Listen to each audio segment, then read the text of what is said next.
We're starting our new segment called Startup Spotlight. And today we have a new startup to chat with us about their company and their journey. We have Lawrence here, who's the chief owner of Chilte, and we have Aseret, who is the marketing guru at Chilte. And so you're going to tell us today about what your company does and your journey. Guys, my name is Aseret. Thank you so much for the introduction. So we are Chilte, and first and foremost, I want to say that Chilte stands for Chilte bean, which, if you're not familiar, is the Mexican red pepper. It's a little tiny pepper, tiny but powerful. And everything that we do has a basis of Chilte bean. So that's where the name comes from. Mm-hmm. And at Chilte, we basically strive to bring a new culture to street food, push the boundaries of what street food has been for a long time, especially in Arizona. So yeah, I'm going to have Lauren start with his background, and then I'm going to go into my background, and then we'll tell you guys a little bit more about Chilte, the ups and downs and the challenges that we faced as a startup. Yeah, for sure. So Chilte is, like she said, it's from the Chiltepin chili. It's a tiny chili, but powerful. And that's really what kind of inspired me to come up with that name and apply it to our small business. We're tiny, but we're powerful. And we're really trying to change that culture, change and disrupt the industry, not only in street food, that's where we're starting, but growing throughout into restaurant group, and trying to bring in a new vibe and culture to what the culinary industry is in that sense, and then what the culinary scene is here in Phoenix, because we just feel like we're a little bit behind, but we want to catch up and get there. I started, I was playing in the NFL, and I did a hard pivot, completely changed, switched over, had to hang up the cleats, and I jumped into the culinary world. I went to culinary school at ACI in Arizona, and then cooked around at some of the top restaurants around the valley, Elements on Camelback at the Sanctuary Hotel, Foundry Hotel with Alex Strada, and then I helped open up a couple restaurants in Tempe, and we hit the COVID pivot, the COVID creativity, and it was, you're never ready for it, but we had to jump into tackling a dream that you're not ready for. So we jumped in there, and I started the concept of Chilte, street food, and we just started popping up at farmers markets anywhere we could pop up, anything we could do, and that's what we did. It was just us in the I was cooking in an apartment to start, carrying ice chests up and down stairs and cars. Like, you guys know how the startup life goes. It's just you're a one-man team. She was working corporate marketing, and I did that for a while until I could pull her away and bring her on board to my team. So I'll kind of let her explain how she got yanked into this. So I'm originally from LA, and when I was in LA, I was working in experiential marketing. For those of you that are not familiar, experiential marketing is basically putting events together, consumer centric events. I had the opportunity to work for Nintendo, Sony, so many different companies, and it was a lot of fun. I mean, I was working concerts, always a different venue, product launches. So that was really fun. And then I decided to make my way to Phoenix, which I never thought I would leave LA because I'm an LA girl. And then I met Lawrence, and then I decided to move. So I needed a fresh start. So once I got here, I worked at Carvana for a little bit as a consumer specialist. And then I joined a publication company here in Arizona where I was a marketing and events director. I really enjoyed my title. I enjoyed my position.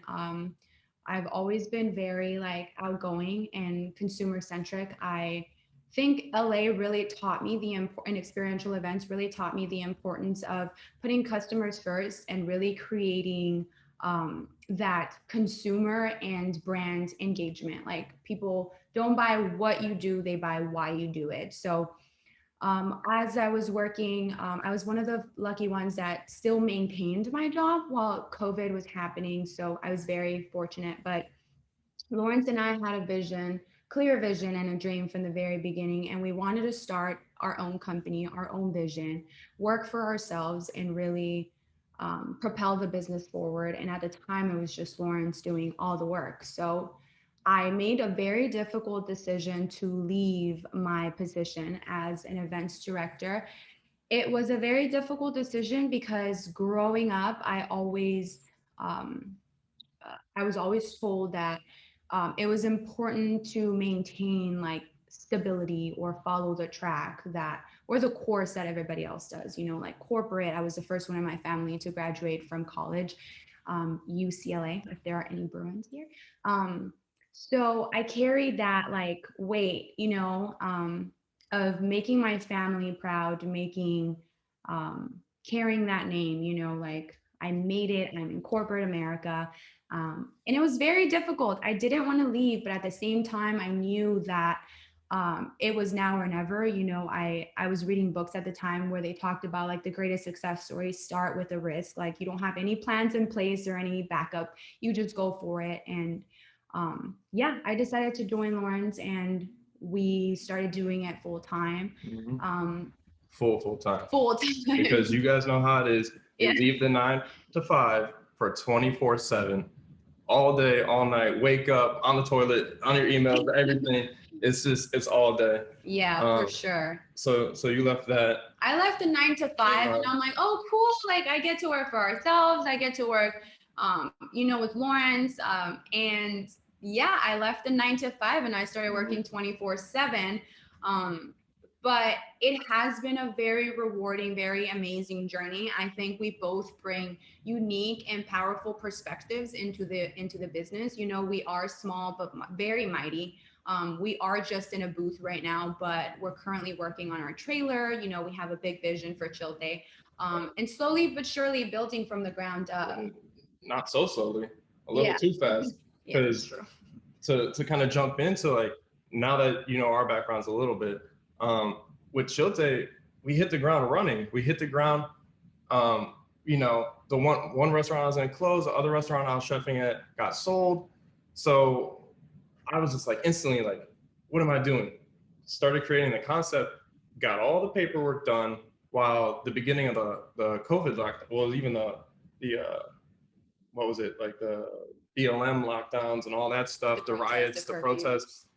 That's when I started putting all my paperwork, getting all my background, all my I's dotted, T's crossed, all that good stuff. And the second everything started opening back up, Chilte was there. Hey, let us come serve, let us come serve, let us come serve. And we grew so fast that now we've caught up to where it takes people 2 years to get to, which is a blessing.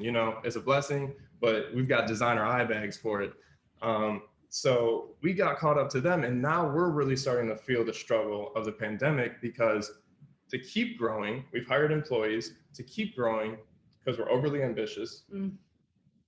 We need more volume. We need more events. We need the people. We need, we need more revenue. So now we're tackling the new challenges of new revenue streams, whether it be a marketing venture, building a food trailer, tackling events, creating a new product line that we can release on retail. How do we get these things implemented? Where do we find that financials? Because we started with our own savings. We don't have that. So now we're on board with everybody else. I'm like, oh man, what are we gonna do? It's real, the pandemic struggle is real, and we're too small to get any type of additional funding or grants or anything like that. So that's where we got caught up to now. And it seems like every chapter before was titled risk, and you turn the page and the next chapter is titled risk. So it's just like, that's been our story the whole way. And we keep tackling it as we go.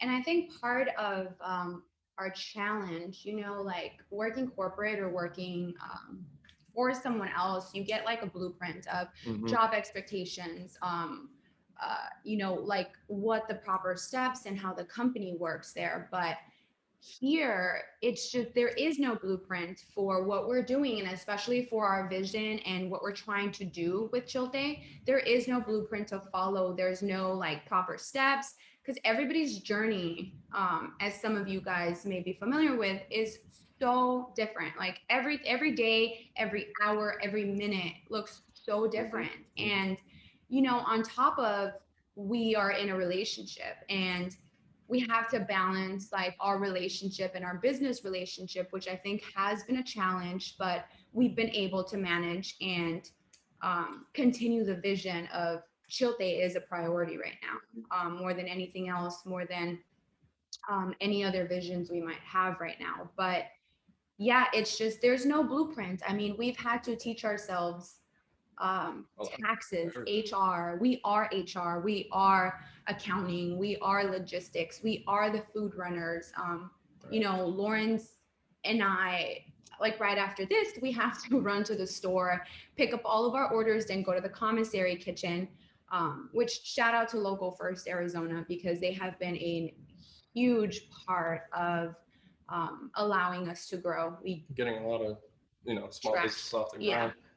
But what are we looking to do with Chilte? We keep saying we want to change the culture, we want to change this, we want to inspire that, we want to disrupt the industry. As a small business, as innovators, as we all are here, I'm gonna tell you, the culinary industry, it's so clicked up and it's so just passive aggressive, and it's toxic, right? So that's why she left corporate. There was a toxicity that, as a minority and a female, was detrimental to her mental health and to the others around her. Me leaving the corporate culinary, although it wasn't under my own will, I can look back and I can see the toxicity of the culture of chefs walking into a hostile work environment, of chefs yelling at you, front of the house being upset, managers throwing things around. We got to change that, and it's got to start somewhere. And we want to do that. We want to be a part of that change that's coming, because nobody likes that, especially with the new wave, the millennials, and all the young kids. Prioritizing mental health. Those topics are a lot more real and a lot more on the table. So we want to start with us grinding and building the brand, and then bringing in others as we go, that we can mentor and that we can teach through food for me and for her, marketing, and start like growing that way, and actually building a culture, and collaborating with our other vendors and other people out here that are super local, and finding those like-minded people so we can start a new clique that's going to be a little bit more open door of a clique.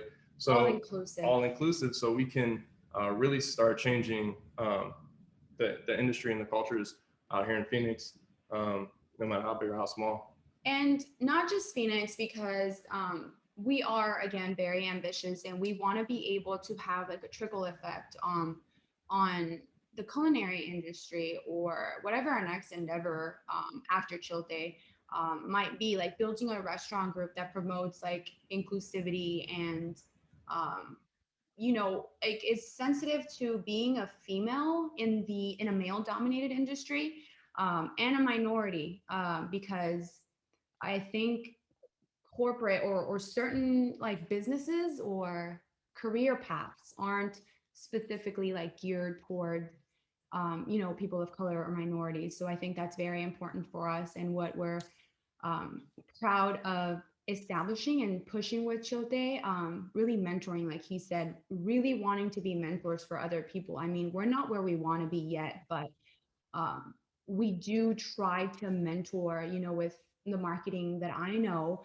I'm learning every day, but with the marketing that I know, like mentor other vendors, or be like, hey, like, have you tried like TikTok, for example, TikTok or Instagram?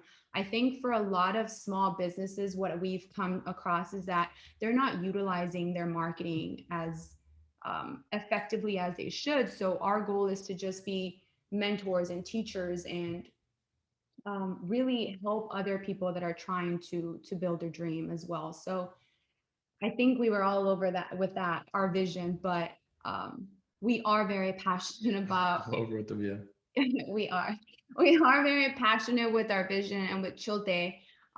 Even though it does get challenging at times, like I made a note here to touch on this, because I think that has been the biggest hurdle for me personally, is the mental toll that it takes, or emotional toll, because you go from having killer weeks to having a day or two where you question what you're doing, or you wonder, like, is this going to pay off, or are we on the right path? Especially because in a way we're trying to pave our own path, and when you're trying to pave your own path, there's no one that you can look after and be like, oh, that's, again, blueprints. So overcoming the emotional hurdles, which, every day looks different. One day you make sales, one day you don't, one day you sell out, the other day you don't.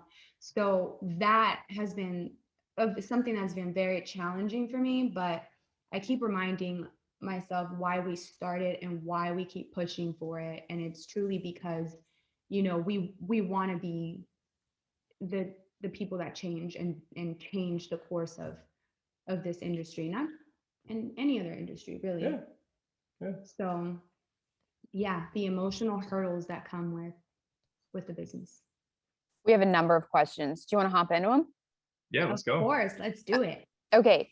From a food event standpoint, should events charge a low admission fee if food is not covered, or be free to attend? Likewise, if a food vendor would you like to attend these events at that charge for admission fee, or free event to consumers? That is a great question. And it's something that we run across, because I talk to Lawrence about that all the time. We attend events where there is a fee to attend, and then they have to, also spend on food and beverages. I would personally say, because I've been in events as well, events aren't free. They're very, very expensive. So I would say like a lower realistic fee, so that people don't feel like they have to spend all their life savings attending an event, right? Do you have any opinion on that? I would say a lower fee. Okay, cool. How do you recover from a bad day to rebound to the next? Great question. Yeah, I mean, financially, we started, linking multiple events together. So it's like, okay, if it's slow on Monday or Tuesday, at least we have a Wednesday event. Mhm. So like I can roll fresh food over, and save on our food costs that way, and things like that. And then we usually hit it with like, all right, we need another marketing push. Where are we going to find another marketing push to keep the engagement up? Those are kind of the two main things that ways we attack it. So that's right away. financially and logistically and emotionally recovering from hard days is still something that I work on every single day. But really, like, relying on my family. I am very close to my family, and I have hour-long conversations with my dad, and he tells me stories of people almost giving up and being so close to reaching that treasure, whatever they were in the quest for. So just reminding why we started emotionally, relying on each other, our families, and keep pushing. Yeah. Really. I That's mean, what it comes down we to. definitely lean on each other. I have, a professional athletic background. So I'm like, drop the ball, you go back practice, you just pick yourself up and you keep rolling through the adversity. So I can kind of disconnect my emotional and compartmentalize it a little bit. Yeah. But she always winds me back in, and we support each other and lean on each other. So This is a question that I put in the chat. You're both passionate about the company mission. How did you decide who was going to be CEO? well, we didn't really have to decide, because it was just me, just off the get-go, because she was working, I was sitting on the couch like, yeah, I need to do something. So I just started it, and then she jumped in and came right along. So it's really, we do it together. So We do it together, and then we also both understand our strengths and weaknesses. So from a business perspective, like, I think Lawrence takes the lead on that. So we try to divide everything, but yeah, it's a 49-51, so that we're in it, right? Did I do math right? Yeah. That's why you're the lead. Yeah, but So he owns a little bit more, or he runs a little bit more of the company, just because he understands the business behind food. I will say this is my first time in the food industry. So yeah, we divvy it up. You know, we all wear all the hats all the time. So Right. Great. What help are you currently looking for from the community? How best can we show our support to you? She's a social media person, so she wants to share, like, repost, tell a friend. I'm like, just show up, come out and you know, come get some bomb food because it's delicious. You know, it's chef driven on the streets. And that's not like me being like, oh, I'm a proud chef, but like that's you got to make sales. So those are two great ways to support. And then definitely anytime we're doing something like even more community focused, I feel like we don't get a lot of engagement when we're saying, hey, we're going to go out and help the community today. Come tag along with us on those as well, because I hate that we don't get a lot of engagement on that, but yeah, so that's really, a great way to support us, supporting others, which is our main goal. yeah, like we used to we sponsor families sometimes, you know, like with GoFundMe, friends of family, or Cooking meals. cooking meals. So really, like, support to me looks very differently depending on what people, I know not everybody can go out and get a meal all the time. I'm very understanding of that. So again, like he said, reposting our stuff, telling a friend, tagging us. I encourage everybody to tag us, especially if they love our food. Like, tag us, tell a friend, bring your mom, your dad, whoever. So yeah, its support looks so in so many different ways for me. Well, we hope you send us a tweet. We're going to do that as well. And so if the community wants to follow you, we'll have all that information for you. We have two final questions. The second to last, you talked about risk and how you'd have to step up to the plate and take risk multiple times. How did you mentally overcome all of the risks that were required for you in starting a business? Just push them deep down.